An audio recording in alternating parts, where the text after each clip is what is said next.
greatest threat today is that we're surpassing, I think, the capacity of the Earth's life support system to sustain human life. And a sort of counter threat, or a allied threat with that, is that we're not really improving people's quality of life globally in our effort to keep the economies growing in physical terms. So, we live on a finite planet. We live in a new geologic era called the Anthropocene, where human activities are so prevalent that they're beginning to affect our life support system, our spaceship. So I think the biggest challenge, if you want to put it in a more positive way, is to learn how to live well, improve quality of life, to utilize our environmental assets in a more sustainable way, and to really improve quality of life, rather than thinking of this constraint that we're facing as a necessity to reduce quality of life. It's really an opportunity to get beyond this idea that the more we consume, the better off we are, to recognize that quality of life is a much more complex combination of factors. And in many places, our quality of life is decreasing because of this multitude of activities. So we can do better, I think. The solution, I think, is to recognize what actually does contribute to quality of life for people. And that's the combination of assets that we have to take advantage of, including our material assets, the economy, and all of the things that it produces. But also our social assets, all of the interactions between people, our friends, our family, our institutions. This is really a primary contributor to people's quality of life, is their social interactions. We are a social species. Our cultures and those interactions are extremely important. Our basic human assets, our education, our health, our sort of individual well-being. We can certainly improve that, and a lot of the stress that's involved in competing in modern economies, detracts from people's individual health. It detracts from our social well-being, and it also detracts from our natural capital, our natural assets, and the well-being of the life support system that we're living in. So I think that the solution is to really recognize that what constitutes quality of life and all those contributors, and to achieve a better balance between those different factors. To recognize that we don't have to have in many countries a continuously growing economy. We can reduce our rates of growth in many places. We need to basically distribute that production and consumption more equitably, rather than increasing it even faster in the places where it's already large. And to utilize those assets more effectively.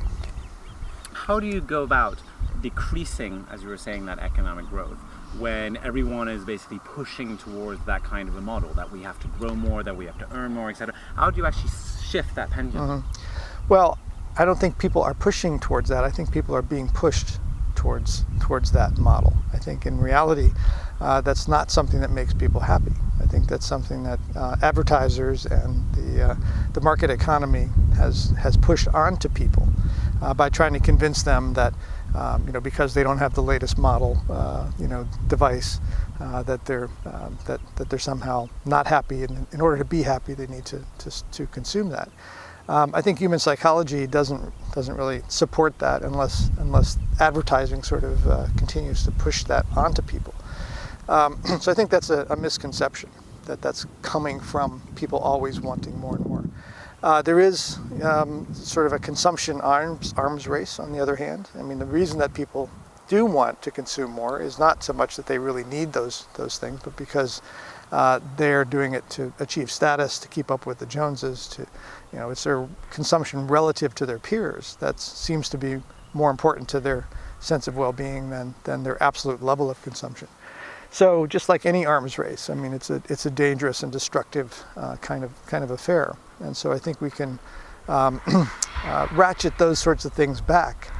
So consumption is important, but it's important in ways maybe that we don't directly recognize, and we could certainly have a high quality of life while consuming much less. It's really a matter of how that consumption relates to how everyone else's consumption is going, and how we build a society around that.